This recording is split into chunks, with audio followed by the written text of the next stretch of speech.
Okay, please listen. In academic IELTS writing task 1, there are 4 categories and they might give you anything out of these 4. Like there isn't any 5th one, only 4. The first one is a graph with a trend. I'll explain that. Second one is comparative graph. Third one is process diagram. And the fourth one is maps. Okay, so there isn't any 5th one. Like either it's going to be a graph with a trend or comparative graph, or it can be a process diagram.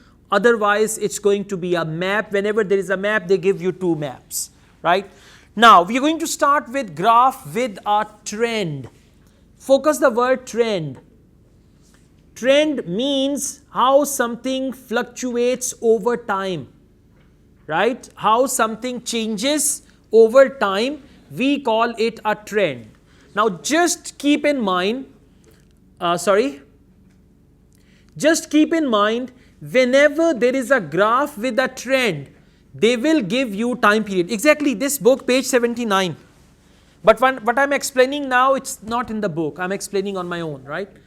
So whenever there is a graph with a trend, they will give you time period. What is that time period? Like from this year to, they will use the word to, from 1950 to 1970. If they write like this, it's a graph with a trend. If they write 1950 and 1970, that's not a period. That means 2 individual years they have mentioned. That is what we call comparative graph. We'll discuss that later, but for now just remember they will use the word to. 1970 to 1980, 2010 to 2050 or whatever, right? Now on x-axis, whenever there is a comparative, whenever there is a graph with a trend, on x-axis they will give you the years, like 1950, 1951, 52, 53, 54, 55, or 2001, 2002, 2003 and all that. So mainly whenever there is a time period, it means it's a graph with a trend. Whenever there is a graph with a trend, you will see data will move. Data will move upward, downward, remain stable. Okay, so all that stuff. Now again, like essay writing, it's very important that you should understand when you look at the graphic information, you should say, oh, this is a graph with a trend because they have mentioned from 2010 to 2020. So that's a graph with a trend, right? Now let's go on. Please follow your books. I'm going to read this first paragraph. Task 1, writing, how to write about graphs with a trend. One type of question in task 1 is to write about a graph which shows trends which are changes over time, as I mentioned.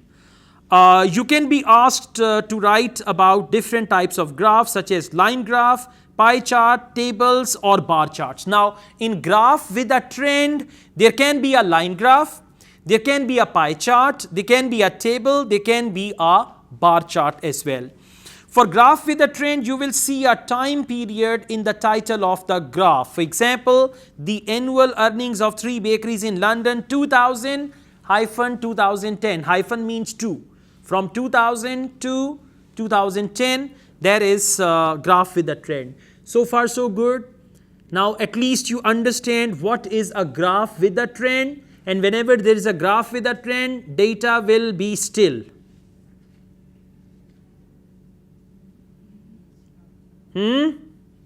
Data will be still?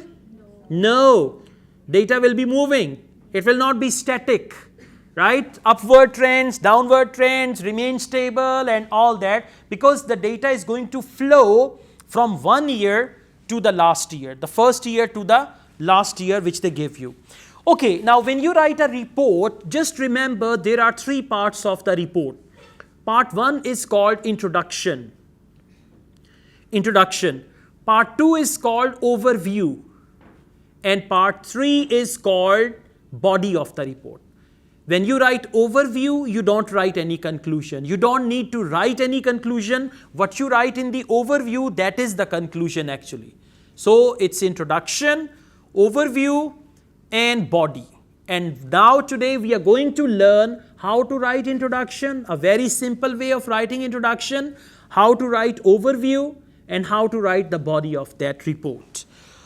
Okay, you can take a look at this line graph here. I would advise you, if you open it on your mobile, IELTS Advantage Writing Skills, because there you can see it in color. So if you've got your WhatsApp, class WhatsApp group, there I shared this book with you already.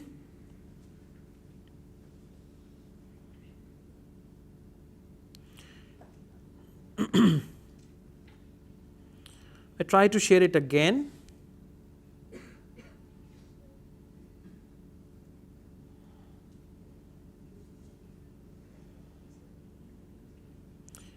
IELTS Advantage Writing Skills, page number 79, right? So you can just open on your mobile device and open it like this.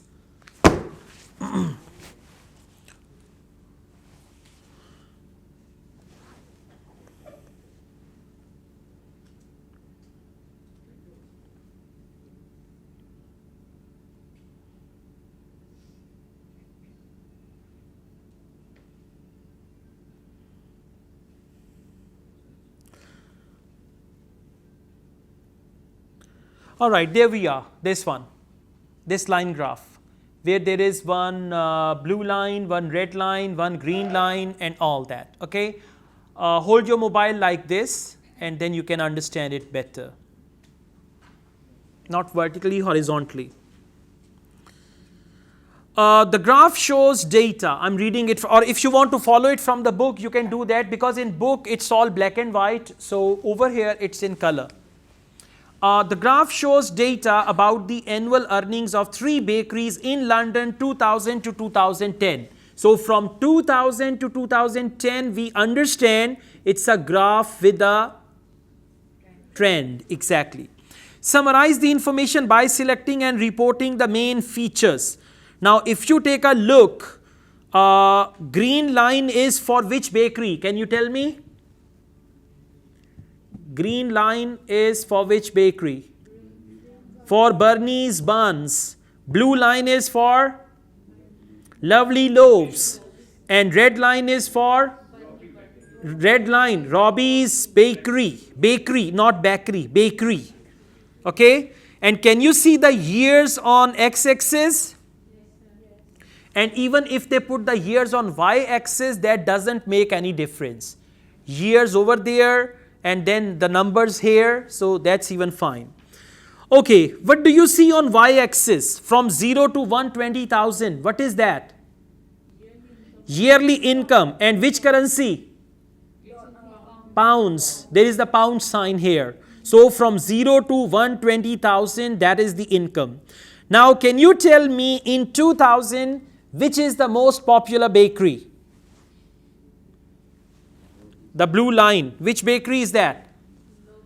Lovely Loaves. Why most popular? Because it has the highest income. Second highest income in 2000?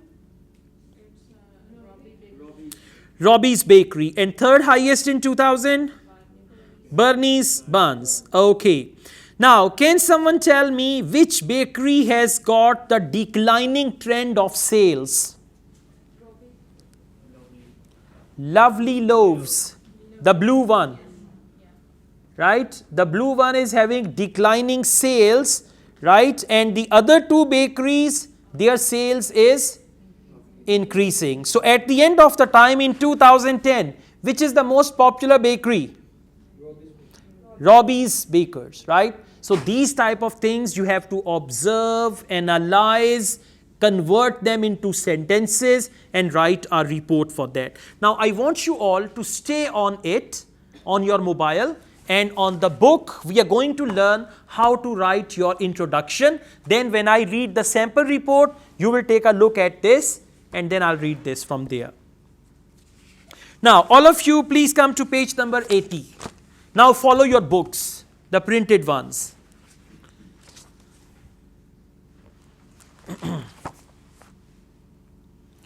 Got it? Page number 80, rewording the introduction. It's very easy to write the introduction of a report all you need to do, you have to reword the topic which they give you. With the graph, they will give you a sentence. So in order to write your introduction, you are going to reword that sentence. Like the same sentence, reword or rearrange. Rearrange means you can change the arrangement, use different words. I'll tell you how. I'm going to read from here, rewording the introduction. Let's read this one. The chart shows.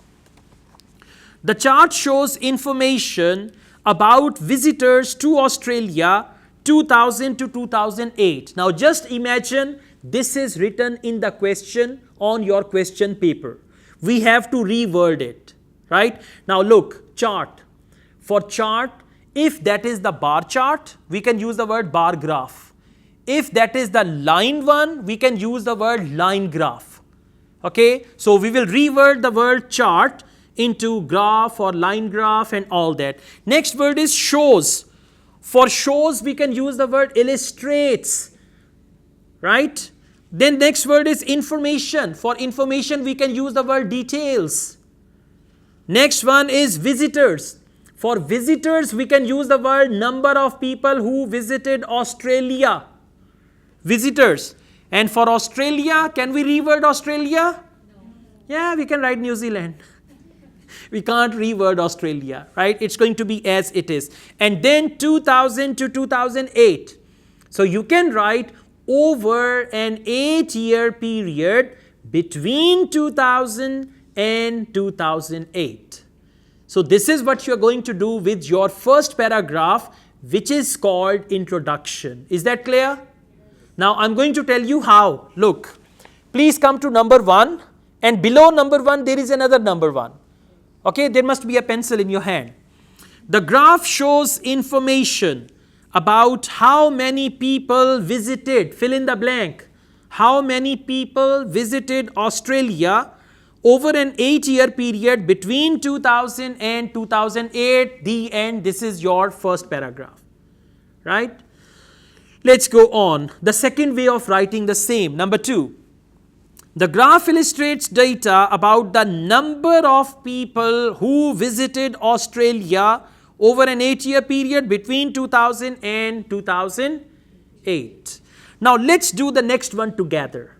Okay, you will tell me how to paraphrase it.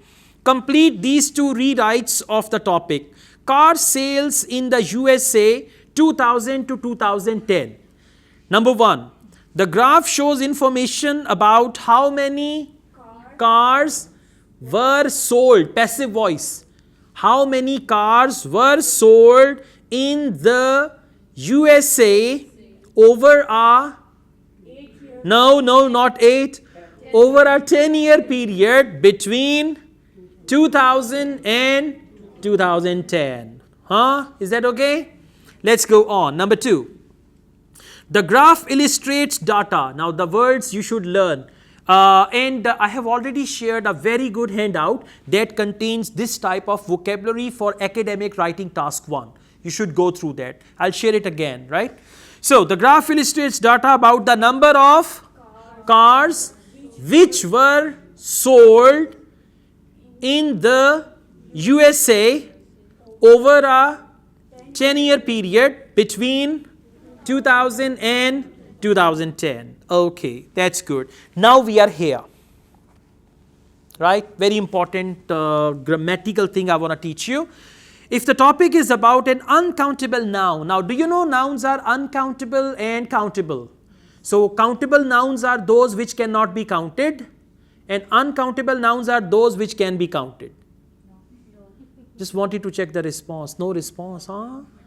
You're sitting like stones here. Countable nouns cannot be counted, okay? And uncountable nouns can be counted. 1 milk, 2 milk, 3 milks. Still no reaction, huh? Okay. All right. So, countable nouns can be counted and uncountable nouns cannot be counted. Now, let me give you a confusing example. Money.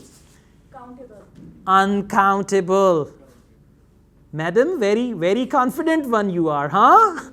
Money. Now you say how? Then I say, okay, give me 2 money, please. Give me 5 money. Money is uncountable. Dollars, rupees, euros, pounds, they are countable. Clear? Okay. All right. That's confusing. Usually people think money is countable, but it's uncountable, right? Milk. Uncountable. Very good. Now listen. Whenever the noun is countable, for that you will use number of or you will use amount of. Let's come to this, not amount of. So if the topic is about an uncountable noun like money, you should use how much or the amount of. So if the noun is uncountable, how much and amount of. How much money, amount of money. How much water, amount of water. How much milk, amount of milk, like that. The graph shows information about how much money was earned by 3 bakeries in London over a decade between 2000 and 2010. Next, the graph highlights data about the amount of money which was earned by 3 bakeries in London and all that. So, amount of and how much, that is for uncountable. Now, let's go on. We'll move on with the countable nouns as well. Okay, so complete these 2 rewrites. I'm at number 3, please follow me there. Number 3. Complete these 2 rewrites of the topic coffee production. Now tell me, coffee, countable, uncountable? Coffee is uncountable, but a cup of coffee, that is countable. Exactly. Topic coffee production in Kenya 1999 to 2006. The graph shows information about how much coffee was produced in Kenya over a 7-year period between 1999 to 2006. Very good. Next, the graph highlights data about the amount of coffee which was produced in Kenya over a 7-year period, and then the rest of the things are same. So how much and amount of for uncountable. If the noun is countable, then you use how many and number of. Number means countable. Many means countable. So how much and amount of for uncountable, and how many and number of for countable noun. Okay, let's move on. Now I'm here at number 4. Number 4. Topic unemployment rates India and Brazil 1995 to 2000. Now let's see. The graph shows information about how many people were unemployed. How many? Countable or uncountable? Countable. How many people were unemployed in? Come on, try to complete it. In India and Brazil over a 5-year period between 1995 to 2000. Very good. And the next one is the graph shows data about the number of people. How many people and number of people who were unemployed in India and Kenya, and you just go on like that. Is that clear? Okay. Now we are going to move on. This was all about introduction. Now we are going to learn how to write overview of your report. So please come to page number 81. Writing an overview.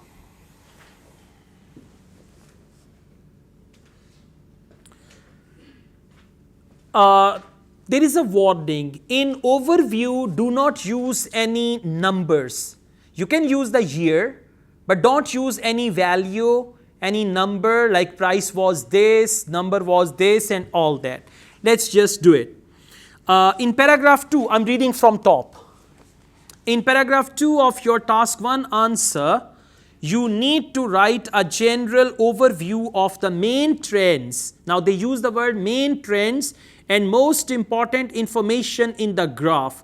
Don't write any numbers or percentages in this paragraph. Okay, now if you please go to your mobiles, take a look at this line graph, and on your books we are going to read from middle, number 3. Number 3. Overall, what stands out from the graph is that, underline this sentence until here. Overall, what stands out from the graph is that you should copy it. In order to write your overview, you can copy. I'm reading from here, number 3, page number 81 and number 3. So overall, what stands out from the graph is that there were considerable upward trends in the income of both Bernie's Buns and Robbie's Bakery. Now look at your mobile and see 2 bakeries, considerable upward trends. Can you see that all? Yeah? So what are you writing? You are writing overview of your report. While, after comma, while the earnings of Lovely Loaves saw a substantial fall over the period in question. Can you see? Substantial fall. It is falling sharply. So that is what we call substantial fall over the period in question. For 1990 to 2000, they use the word over the period in question. So can you see any number here? There is no number, and this is the overview, right? Now I want you all to come to